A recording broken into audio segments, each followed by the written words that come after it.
Hi, it's Mark Evans, and you're listening to Marketing Spark. In many respects, marketers operate in straitjackets. It's things like MQLs, gated content, webinars designed to collect emails so BDRs can cold call prospects.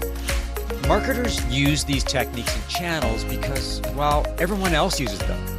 It's challenging to take a different approach because they appear to be safe and less risky. But Nelson Gilliatt believes the predictable revenue model is outdated and harmful. He believes marketers need to leverage a more buyer-friendly model rather than wasting time with marketing that actually turns off buyers. Welcome to Marketing Spark, Nelson. Yeah, Mark, thanks so much for having me. Great to be here.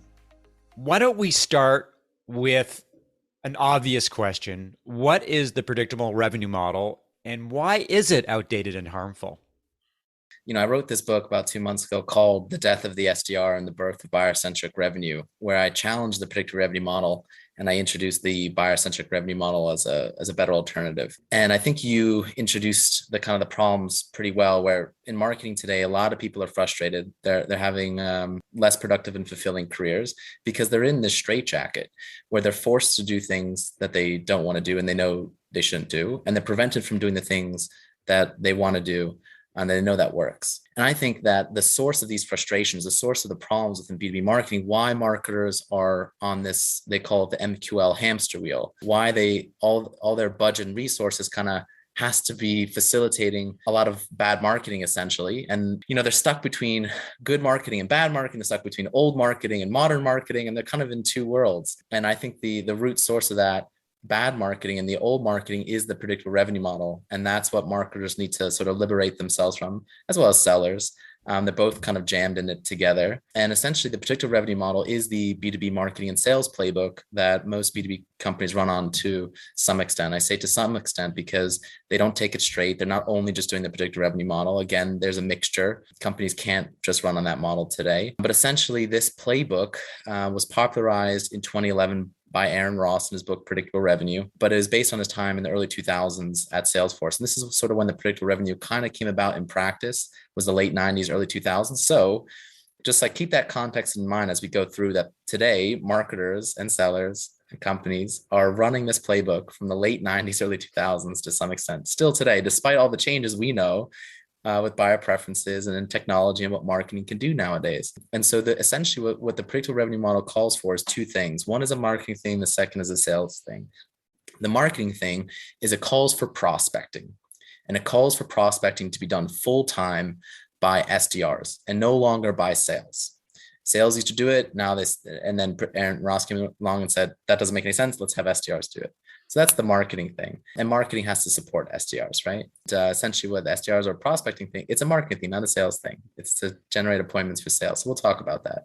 The second thing that predictable revenue talks about is a sales thing. So we'll leave that aside for the moment, because this is a marketing audience, but just so people know, it's the sales assembly line, it's seller specialization or buyer handoffs, where you have predominantly the AE/CSM split. So a seller that helps with the initial sell, and then a seller that helps with expansion retention. In practice, that's often further subdivided, where you have the AE and then the sales engineer and then the CSM, the account manager, et cetera, et cetera. And to some extent that does harm marketers, down funnel. I think, if marketers are going to hold themselves accountable to revenue and conversion rate and sales cycle, and not only to the initial sale, but also to expansion retention, that if your sales comrades aren't doing well, then, that's going to affect you. So, but for the moment, I think the crux of the problems in B2B today are prospecting and our SDRs, which is why the thrust of my book and why my title of my book challenges that. And why I think that is really why marketers are chiefly suffering today. So I'll kind of pause there with that kind of swipe at predictable revenue and, see if there's any reaction before kind of going on. So I'm sure that a lot of marketers who are listening to this podcast are probably nodding their heads in violent agreement, because the reality is we are on a hamster wheel. A lot of marketers have to produce those MQLs, and that is, for better or worse, the key metric that their performance is assessed upon. And they know there's a better way. They know that experimenting with different channels and different kinds of tools is a more creative and more interesting way to work. But at the same time, there's a lot of pressure on marketers to perform. And I put that in quotation marks. That's why generating leads and feeding them to sales and BDRs and SDRs is the common approach. How do marketers break out of that? How do they do prospecting that is more efficient, more productive, and more successful? Long story short, I think that you should stop doing prospecting altogether and that you should just do good marketing or good modern marketing and all. And basically the way I see it, prospecting is the worst kind of marketing, where it's essentially you're annoying buyers with telemarketing, email spam, and LinkedIn spam to get them to speak to sales. And that's essentially what the SDRs are doing. That's what prospecting is. And so today companies have a mixture between prospecting, or this old kind of worst type of marketing, and then modern demand gen. And so I see that SDRs and demand gen are like competing against each other for budget and resources, and who's doing, the right good type of marketing, who's doing the wrong bad type of marketing, or the outdated type of marketing. And unfortunately, a lot of marketers and demand gen have to support the SDRs, while demand gen are doing all these good things like content and social media marketing and ads and events and all this good stuff. At the same time, they have to support the SDRs to do their thing. And so that's where a lot of marketers are frustrated and are on this MQL hamster wheel. So what an MQL hamster wheel is, and what MQL really is, it is marketing or demand gen is forced to constantly generate a high volume of contact information of uninterested buyers, so that the SDRs can go and annoy them with prospecting.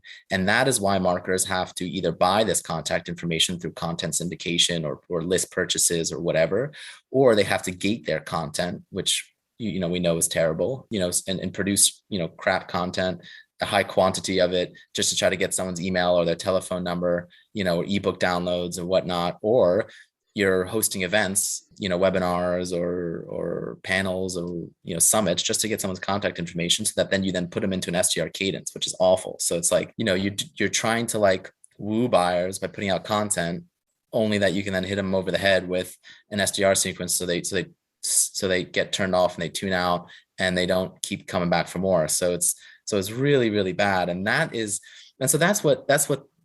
why marketers are often held accountable to this MQL thing, because they have to feed the SDR org. They have to feed that sort of machine, as opposed to marketers being held accountable to the metrics that really matter, like revenue and qualified pipeline, the number of sales, qualified opportunities, and cost per opportunity, conversion rate, sales cycle, cost per acquisition, payback period, all that type of stuff. If marketers were to be held accountable to that, it would really expose how bad prospecting is and how bad SDRs are. And so what I recommend today is, like, a lot of companies don't realize how bad prospecting SDRs are, because they don't distinguish it or separate it from the rest of their marketing efforts. So they blend. When they look at like their marketing efforts, they just blend and mash everything together. So they get blended CAC, blended conversion rates, blended this and that. They don't separate it. So then you don't realize how bad things are. And so what I recommend that people do is, you kind of have to separate prospecting from, let's say, website demo requests. The way I see it is, like, marketing should be trying to woo buyers in the door, all the way to requesting a demo on the website to speak to sales. And then at that point, that's the handoff to sales. So marketing automatically qualifies them on the website. Then sales enters the picture, not before then. Those are the hot leads. Those are the layups. Those are the efficient and effective marketing and sales efficiency process. Whereas trying to jam junk through the pipeline is not good for marketing, and it's definitely not good for sales, which is one reason why a lot of sellers today are missing their revenue, and why there's marketing sales alignment, because marketing is producing junk, MQLs, and just stuffing, a high quantity of low quality stuff for the pipeline, and then sales gets caught holding the bag. That's the whole mystery behind the misalignment. That's all sales wants, is just good leads, so they can do their sales thing, and sales does not want to be doing marketing. And what I recommend for people to do is, look into your CRM and distinguish leads generated from prospecting or from the SDRs versus website demo requests, and then compare that to those metrics we talked about that mattered, like revenue and conversion rates and sales cycle and CAC. And then you can see, like, where you're getting the results from, which side your bread is buttered on. And then when you factor in the difference in resources that you're putting into SDRs and prospecting versus the resources you're putting into demand gen, and SDRs are very time, capital, and labor intensive. It's no joke. That's why sometimes people outsource that, which doesn't make it any better. I just think it makes it slightly less harmful. But it's like so much focus and resources diverted away from good modern marketing and into SDRs. And so I think when you factor that in, plus you factor in the fact that buyers get turned off and tune out to the SDR outreach. And you can capture some of that in your CRM where it's like, take me off your list, unsubscribe, negative reaction, whatnot. But a lot of it you don't see. How much annoying outreach do you get that you don't really reply to and get turned off to? So there's that cost. Then there's the opportunity costs, right, of not doing good modern marketing or demand gen. I think for a lot of marketers who want to break free and sort of be able to have the freedom and the resources to do good modern marketing, you're going to have to challenge the root cause, which is not the MQL, which is not the attribution craze, which is not the lead gen model, which is just a way of saying like, that's just the lead gen model is just the process of generating MQLs. But fundamentally, upstream, the root cause of all of it is the predictive revenue model, which still demands today that we have SDRs, we still do prospecting. And so if you get rid of prospecting, you get rid of SDRs, you get rid of the predictive revenue model, you then free yourself to be able to do the good modern marketing, to have like demand gen, to let it do its thing and run all those good plays. There's a lot to unpack from that answer. Let me get some quick answers to a few basic questions, things that you brought up. What's good marketing and what's bad marketing? The standard for good marketing is basically you look at revenue and qualified pipeline and those conversion and those metrics that matter, like conversion rates and sales cycle, CAC and CAC payback. That's how you determine marketing efficiency, as well as sales efficiency. So that's, they should have very similar metrics, marketing and sales, to kind of keep them both at the hip and aligned. Basically, what good marketing will look like instead, because again, prospecting, all that is telemarketing, email spam and LinkedIn spam, and sometimes direct mail or gift cards in exchange for a demo or bribery. Right.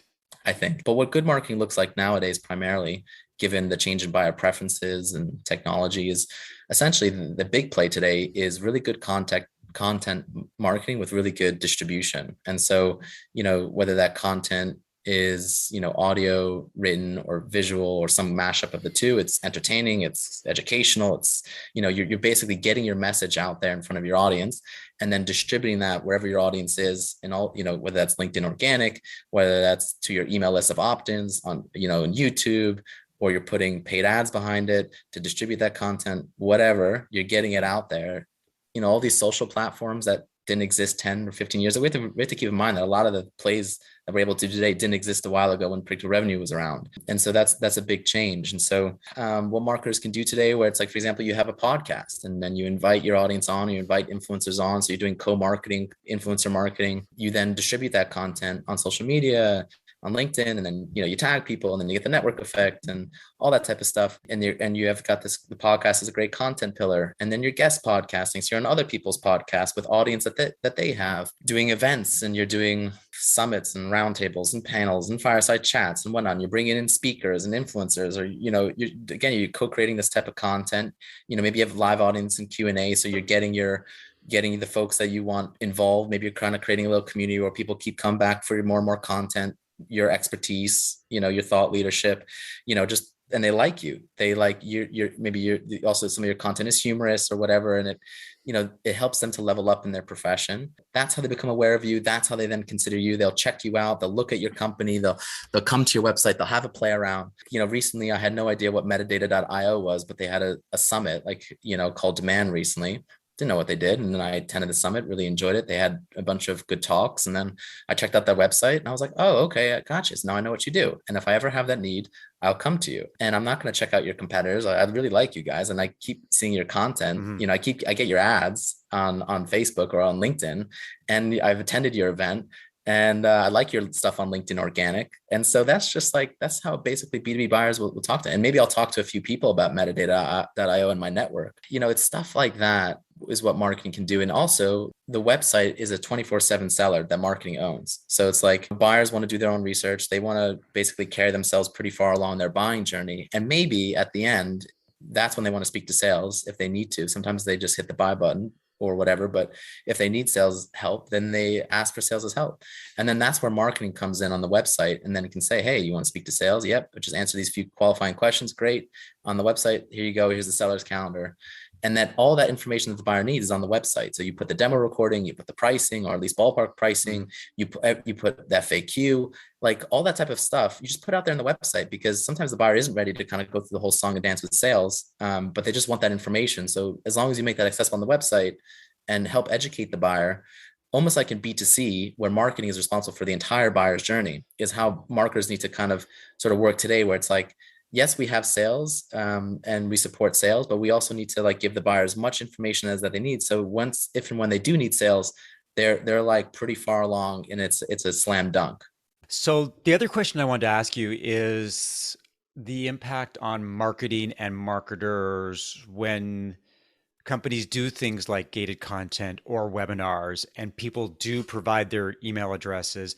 In some cases, almost immediately, the person who downloaded the asset or attended the webinar will get an email or a call from an SDR essentially saying, hey, I noticed that you did this. And as a result, I wanted to see if you wanted to book a demo. The way that I look at it, that's just an expression of interest. Like attending a webinar is okay, curious, or attending an event like metadata. It's not an intent to purchase. And how does it make marketers feel? And how does it make consumers feel? Because increasingly, I think a lot of consumers are annoyed by those cold call outreach. Yeah. So where we are today is that we have kind of like a mashup, right, of both good marketing and bad marketing.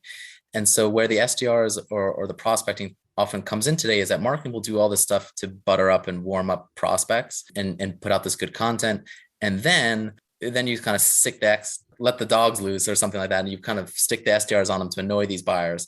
And I think that's so awful. It's like, you go to a bar, right? And there's all these guys and you're trying to woo the girl in the bar. And so you put on the charm, you let her know what you're about. And at the end, once she starts to like you, then you're a jerk to her at the end. And it's like, you wonder why you never hear back or, you weren't successful. And I think it's like that's really terrible. And so what's happening today is that marketing will do all this stuff and then so-called lead intent or lead scoring or ABM is just a fancy way of saying, hey, which of the uninterested buyers are we going to prioritize based on their content consumption, like who's coming to our website, who's checking out our reviews, who's coming to our events, who's downloaded our content, and then based off that, who are we going to annoy, rather than saying, okay, we're kind of seeing who's doing what. That's kind of giving us feedback on our marketing. We kind of understand like which of our content is hot and what buyers are digging good.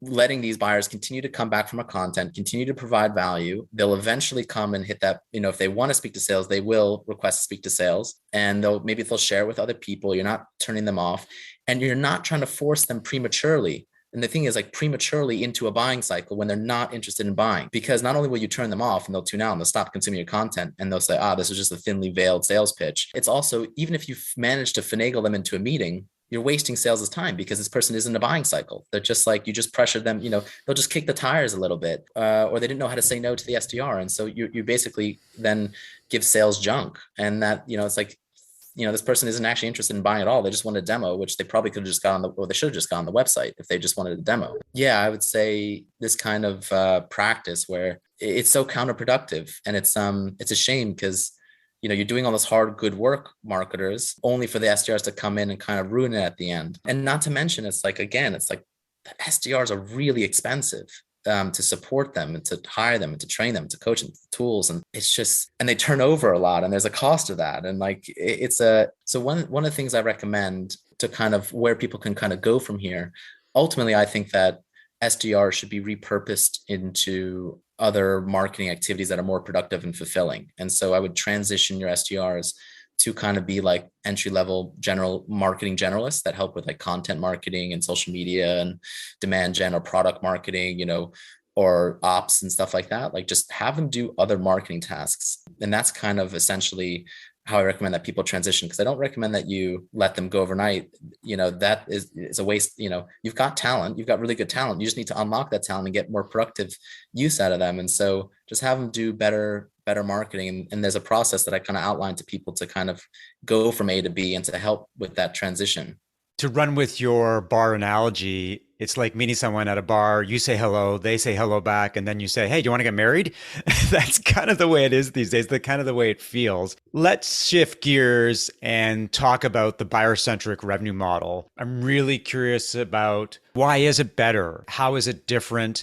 And as important, how do companies and marketers transition from the traditional predictable revenue model to a buyer-centric revenue model? And the one thing I will add before you answer is that there's a lot of chatter on LinkedIn and other places about being customer-centric, knowing your customers inside out. A lot of it is talk more than walk.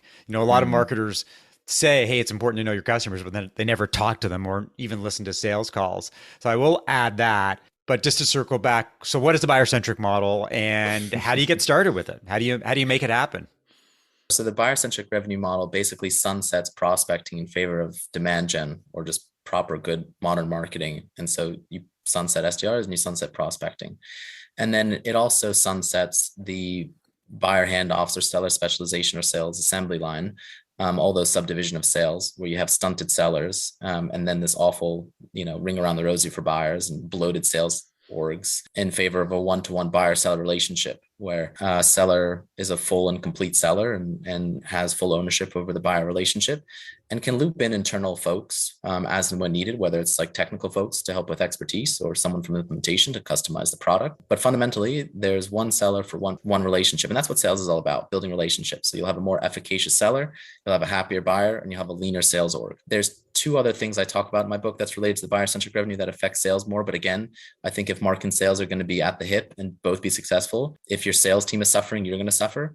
And I think that sales is suffering from two other woes, which are quotas and commissions, which force them to basically pressures them and to do basically pressure the buyer, which is a lose-lose. And so just be aware of that, marketers, that like oftentimes, even if marketing has the freedom to do good marketing, if your sales leader is using quotas and commissions or sales assembly line, like that's going to try to pressure marketers to put junk through the funnel. That's something that marketers really need to understand and be aware of. It's not just that marketing is in its own world and has its own problems. It's that sales problems will bleed into marketing's problems. And so so you will encounter resistance, let's say from sales sometimes, because the sales leader is just like, I need to keep my sellers busy with junk. So give me junk. And you don't want that. I called it the buyer-centric revenue model because the predictive revenue model is so anti-buyer. It's like so misaligned with how buyers want to be marketed to and sold to. And that if marketing and sales want to be successful, we have to conform to the buyer. Since that's not the case, we've set up marketing sales for failure and not success, which is why marketing sales are suffering today. There's high turnover, low tenure, low productivity, low performance, low job satisfaction across the board. There's a lot of frustration, no freedom to do the stuff that we want to do and can do and should do. In terms of helping people transition, I recommend there's like a 3 or 4 step process. So obviously, hopefully grab my book so you have more context around it and the theory and whatnot. And I also kind of lay this stuff all out. So with the theory, then the first step is to gather the data at your own company. So look into your CRM, do that kind of test where you separate the leads from SDRs and prospecting from demand gen leads or website demo requests.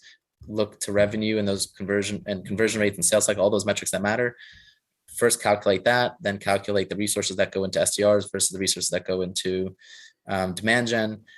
Consider the harm that it does to buyers and to your brand. Doing that prospecting of annoying buyers like that, then use that data and take this theory and propose an experiment to the board or to the CEO and to say, hey, here's the harm of what's going on. And here's the solution. Like, here's what I want to do instead. So it's really important when you point out the bad, you also show, hey, here's what I want to do instead. So every CEO is like, great, I get how bad it is, but what's the solution? So don't be a complainer and just say, hey, we think the SDRs are really bad or the prospecting is really bad, but we got nothing to do better than that. They're going to be like, you got to come back with something. Show them the good marketing, the good modern marketing, and what you want to do instead, but you need the freedom and the resources to do it. And that will produce better outcomes of what the business really wants, which is revenue and qualified pipeline and all that type of stuff, and better win wage and better sales cycles, etc. Propose a pilot. Gather your allies to propose this pilot from marketing, from sales, from finance, from operations. So make sure you kind of have a tight case and propose that to the CEO, propose that to the board, propose that to the CMO or to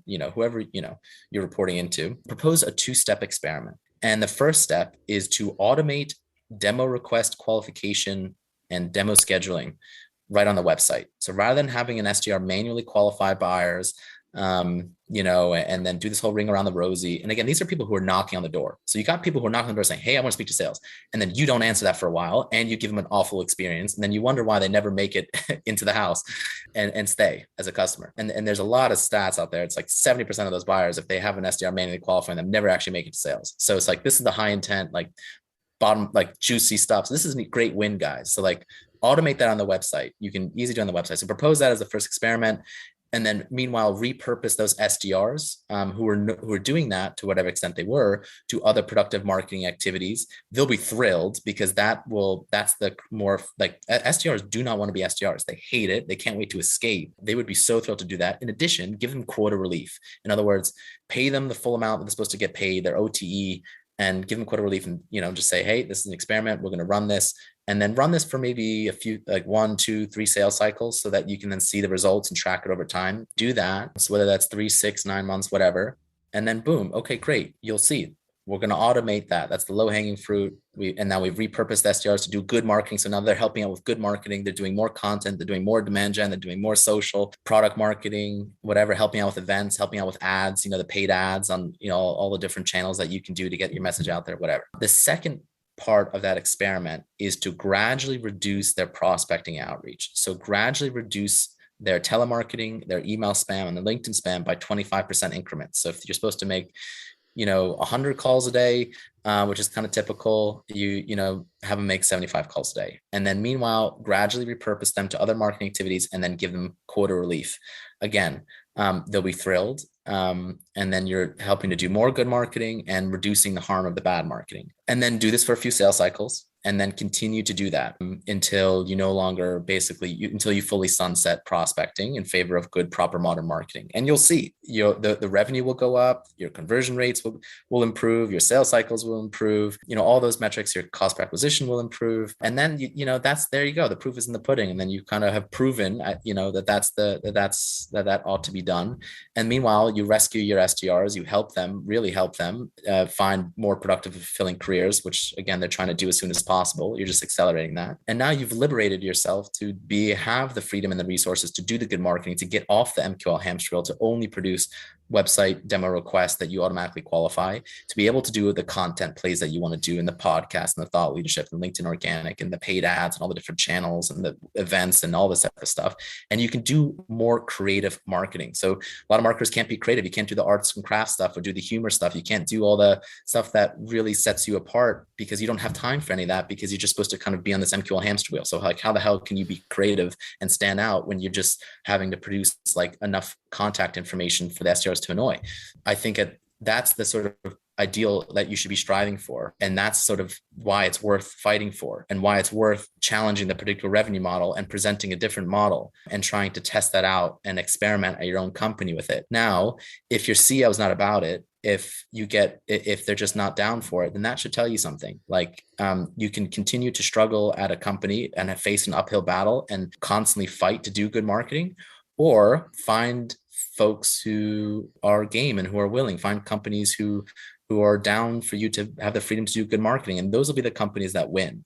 Those are going to be the companies that have a massive competitive advantage as they're able to attract better marketing and sales talent and attract buyers. If you try to do this stuff and ultimately at the end of the day, you hit a brick wall, then that should be a signal that maybe that company is not for you. I know that was a lot, so I'll kind of pause there. I kind of went on a rant, as I often do. So I'll throw it back to you, Mark.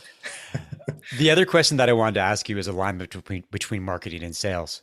In many cases, they operate in silos. They don't talk to each other. They don't collaborate. They don't share ideas. They don't share information. A lot of information actually sits in the CRM, which sales may access and marketing may feed information into, or there may be an auto feed of information. How do you get marketing and sales to operate as collaborative, cohesive units? How do you make sure that they move forward in lockstep so that it's a virtuous circle between marketing and sales? There's sharing of information. There's a sense that they're teammates as opposed to opposing forces. And that's the reality for many organizations.